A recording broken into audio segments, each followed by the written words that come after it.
Bonjour, ici Richard Lee du Centre Météo Montréal en direct de Brossard et voici un bulletin spécial concernant la tempête de neige surprise qui a frappé la grande région de Montréal avec un 30 cm de neige et plus.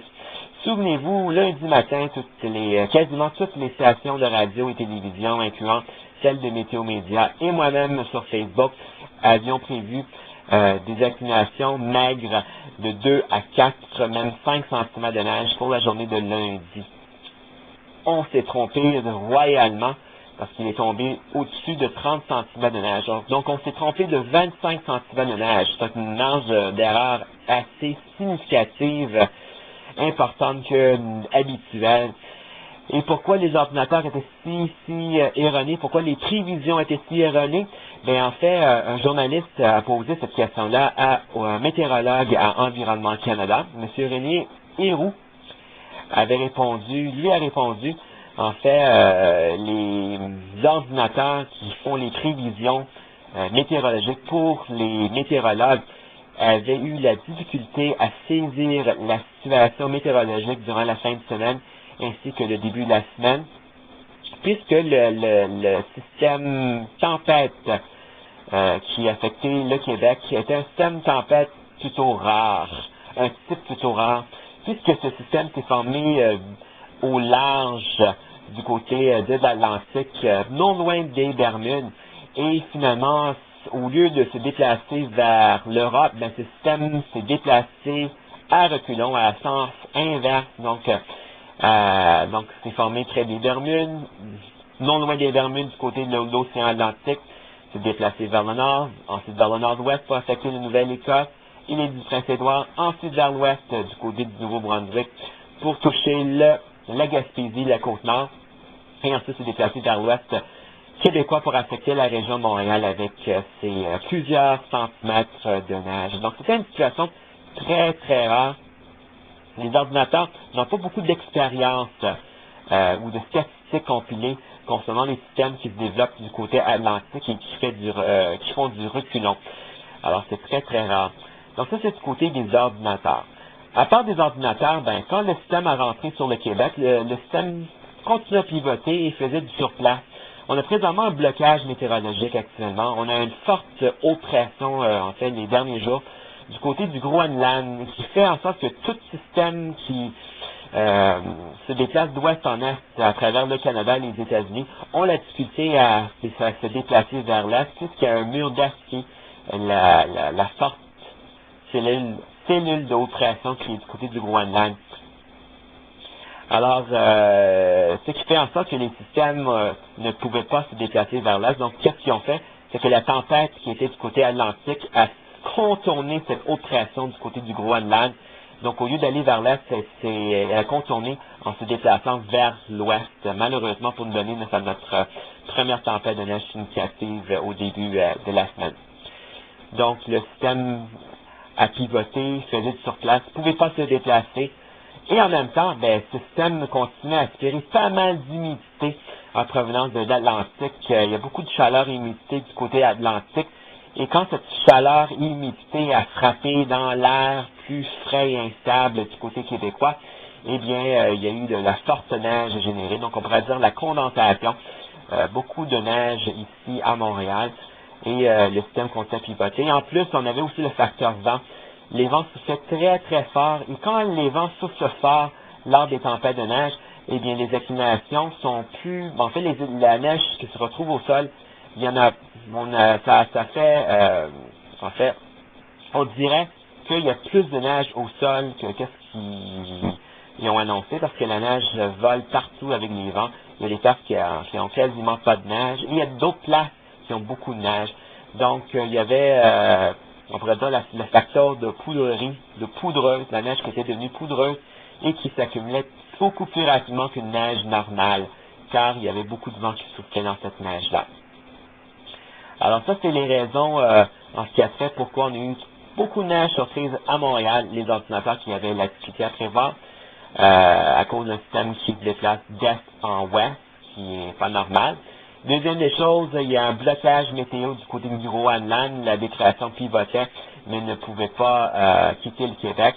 avant que la haute pression du Groenland disparaisse. Et dernière chose, pourquoi on a eu beaucoup de neige, on avait beaucoup de vent, c'est qu'il faisait, c'était un facteur de poudrerie.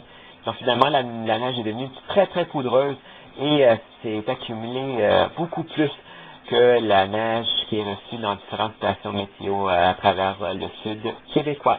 Donc j'espère que vous avez compris le message. Donc oui, on a fait une erreur et on peut vous énumérer toutes les raisons. Mais la météo, c'est quand même plus un art qu'une science. Et ça, c'est la chose la plus excitante de la météo.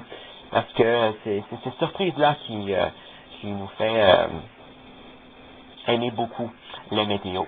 Ici Richard Lee, Centre Météo à Montréal, en direct de Brossard. Alors, je vous souhaite une excellente semaine. Hi, I'm Richard Lee from the Montreal Weather Center in Brossard, and here's a special weather bulletin concerning the surprise snowstorm which hit the Montreal region on both Monday and Tuesday, December 6th and 7th, 2010, with more than 30 centimeters of snow.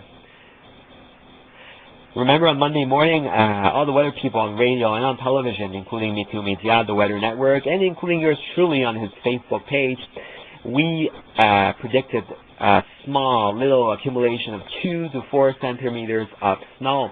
And finally, we received more than 30 centimeters of snow. This is a big error. This is an error of 25 centimeters of snow in terms of prediction. So what happened? Why the weather people were that wrong, so wrong? Well, a journalist asked the same question to a meteorologist at Environment Canada, Monsieur René Héroux, and he mentioned that the computer models had trouble grasping this weather situation. This weather situation was very rare, since a storm system formed in the middle of the Atlantic Ocean, not so far away from Bermuda, but instead of pushing eastward into Africa or northeastward into Europe, well, it made a turn back west. So it went north, and then curled back to the northwest curved back into Prince Edward Island, Nova Scotia, New Brunswick, into Quebec afterwards. So this is a very unusual pattern. Unfortunately, the computer models do not have enough experience concerning low pressure systems that originate from the ocean and then they just tread back into land, into pushing to the west. This is rare. Normally systems, they move from west to east. So a storm system forms from Vancouver. A few days later, the storm system's already in Montreal, and they're traveling from west to east. This was from traveling from east to west. So this is something rare. Other thing, when this ocean storm formed, it spun, moved across the maritime provinces, and then stalled over Quebec while pinwheeling around for an additional day. So what happened is that right now we have a omega block. We have a block in the weather pattern right now, in which with a strong area of high pressure over Greenland. This high pressure system is blocking the high and the low pressure systems from moving from west to east easily. The low pressure system stayed longer than usual in Quebec, longer than expected, that is. So therefore, it transported a lot of warmth and humidity from the Atlantic Ocean, and not this warm moisture condensed in southern Quebec and changed into snow and blowing snow with more than 30 centimeters of snow. Another factor as well, why we have so much snow, is that the wind was a factor. The wind, at times gusting 60 kilometers an hour, helped in making the snow more fluffy. Therefore, the snow occupied more land. It snowed more. The snow accumulations were higher. However, on the different weather stations in Montreal, unfortunately, these weather stations did not collect actually well the data, because the wind was blowing the snow sideways. A lot of snow didn't go into those measuring gauges that easily. So this is this is the last update on this big snowstorm that we experienced in the Montreal region on December 6th and 7th. Hope you learned that weather is still more of an art than science at this time. That's why weather is so exciting for me. because you're learning a lot of new things each and every day. I'm Richard Lee, reporting live from Broadside. I wish you a great week.